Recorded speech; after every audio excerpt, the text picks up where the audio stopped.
Guys, for today's video, isang online lending app po ang pag-uusapan natin today. And kailangan nyo pong maging aware sa mga ganitong modus ng mga online lending app na to. Example na po dyan na pag-uusapan natin ngayon ay si Light Credit. Ano po ba meron dito? Basically, tulad naman siya ng mga online lending apps talaga na matataas ang interest. However, itong online lending app na to is may choice kayo between single payment or installment. Pero alam nyo naman pagdating na sa installment, di ba? Pagdating ng installment, syempre, yung unang bayad mo, halos binayaran mo na lahat. Plus interest. Then, yung succeeding, medyo butal-butal na lang yan. Yung mga nare-review natin previously na online lending app, kahit pa paano naman, yung susunod na bayarin mo na installment, talagang kakapiranggot na lang talaga. Pero ito, kakaiba to. So, kung gusto nyong malaman kung anong meron dito, bakit kakaiba to? Well, samahan nyo ako, pag-usapan natin yan. Sit back and let's discuss. Coming right up.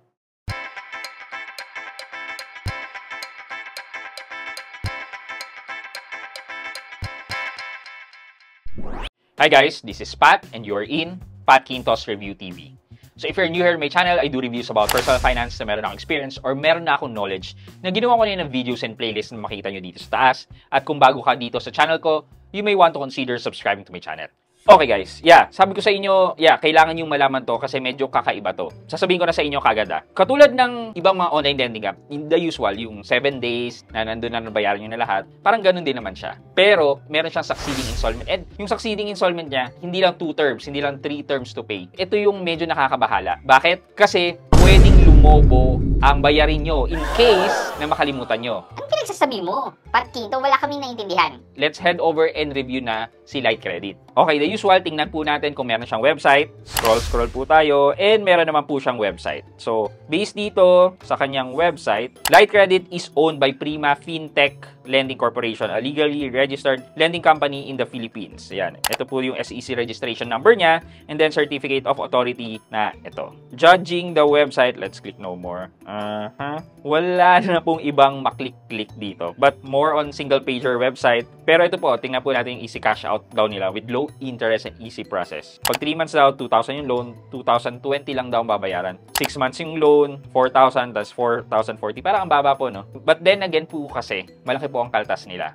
Parang pang-attract, sasabihin na mababa lang interest, or in fact, yung kaltas po sobrang laki. Yun po yung hindi sinasabi dito sa ads nila na nakikita natin. Now na nakita na natin yan na single-pager website yan, and wala na tayong ibang mahitang information, let's head over na po sa Google Play Store. So, ito po yung product information po nila. Loan amount credit coverage is 1,000 to 25,000 pesos. Minimum and maximum loan period is 91 to 365 days. Maximum annual APR is 34.45%. Nakakainis lang po, no? Nung unang nauso tong mga online lending app na to, nung unang review po natin, hindi pa sila nakakita ng workaround kung paano papababain yung APR nila na hindi naman nila sinasabi ng tama. Ngayon, nagkaroon na sila ng pag-iisip na pwede nating habaan yung term pero hindi siya equally distributed. Parang 'di ba? Hello government, knock po, sana po bias po natin yung Truth in Lending app. Dapat sana equal installment. Anyway, yan po yung product info nila. Requirement, basically, kailangan nyo lang po is cellphone and then ID and then yung pagmumukha po natin. Yun po yung kailangan. Same process, download the app, register OTP, personal information, around 3 contact reference, tapos disbursement account. Hindi naman po kayo dapat mabahala. Based on my experience, nung ginawa ko po to, hindi naman po siya nag-auto-disburse. So, kabado rin po ako nung una na maglagay na ng disbursement account kasi baka mag-auto-disburse siya. Kahit pa paano naman po, hindi. Pag nilagay nyo po yun, mag-go through po yan, and then mag-a-arrive po kayo dito sa page na to, sa offer page po na yan. So, based po dito, nabigyan po ako ng offer na 1,000 pesos lang. So, 1,000 pesos po, na ang matatanggap ko lang or ang net proceed po ay 653.50. So, 1,000 pesos minus 653.50, 346.50 po ang kaltas nila, processing daw. So, i-divide po natin yan by 1,000, 34.65% na po kagad yung ikakaltas sa inyo. Itong kaltas po nila, hindi po nila pinapalabas as interest, pinapalabas po nila to as processing fee. I-calculate po natin later yung APR, but ito po muna yung interesting information dito. So, pag-click po natin ng repayment schedule, ito na po, up to 7 payments po to. Siyempre, sabi ko nga po, katulad to ng ibang online lending app na sa first 7 days, sa una, babayaran nyo na yung malaking amount, which is in my case, ito, sa 650 na loan proceed, 770 na po ang babayaran ko. Tapos, sa susunod na 7 days, 154 pesos. So, more on interest na po to. Tapos, sa third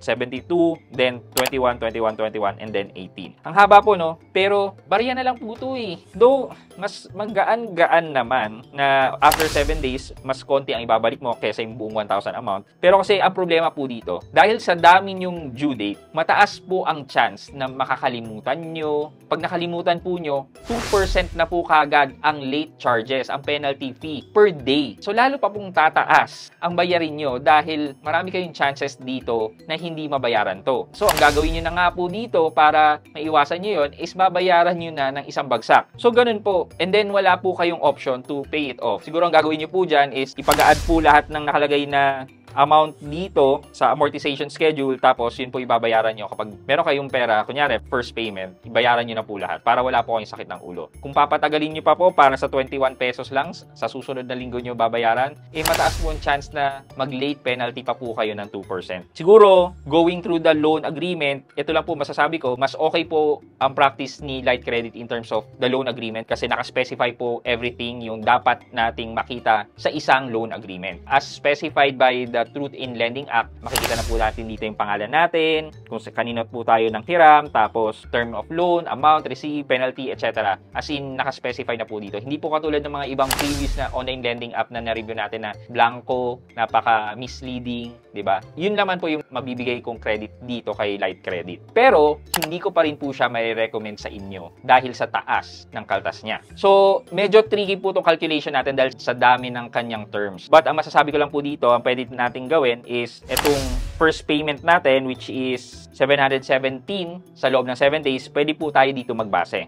Sa 717, i-minus natin yung 653.5. Lumalabas po na ang interest ng 653.5 ay 63.5 sa loob ng 7 days. I-divide po natin yan sa principal na 653.5. Lumalabas po na 9.71% sa loob ng 7 days. I-divide po natin yan by 7. Ang lumalabas po dito ay 1.38% or 1.39% per day. Kung kukunin po natin ang APR ng loan na 653, i-multiply po natin yan sa 365 days. Ayan, nasa 500% po yung kanyang APR for the 653 pesos na loan that is payable in the first 7 days. And then yung the remaining na babayaran nyo is possible na additional interest na lang po siya. Or kung meron mang capital po doon, is maliit na lang. So, sa calculation po natin, possible din po na mas mababa yung principal ng konti kasi nag-calculate pa po siya ng small amount sa next amortization schedule. Pero yung malaking chunks ng inutang po natin ay nasa around 500% yung kanyang APR or 1.39%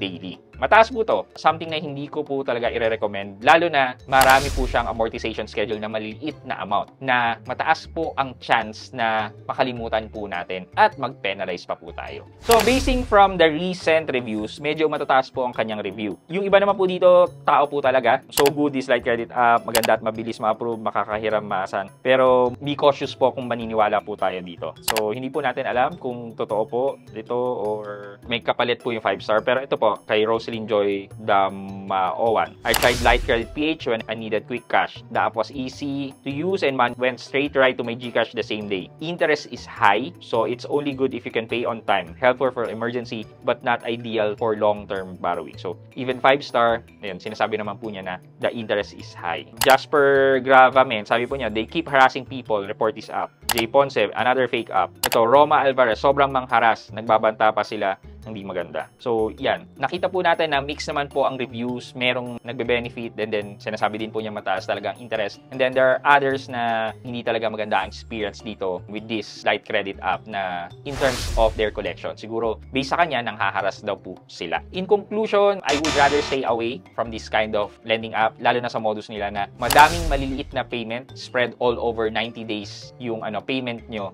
na mataas ang chance na makalimutan nyo at mag-penalize pa po kayo. And mas masakit po yun. Interest na nga lang na pe-penalize pa po tayo.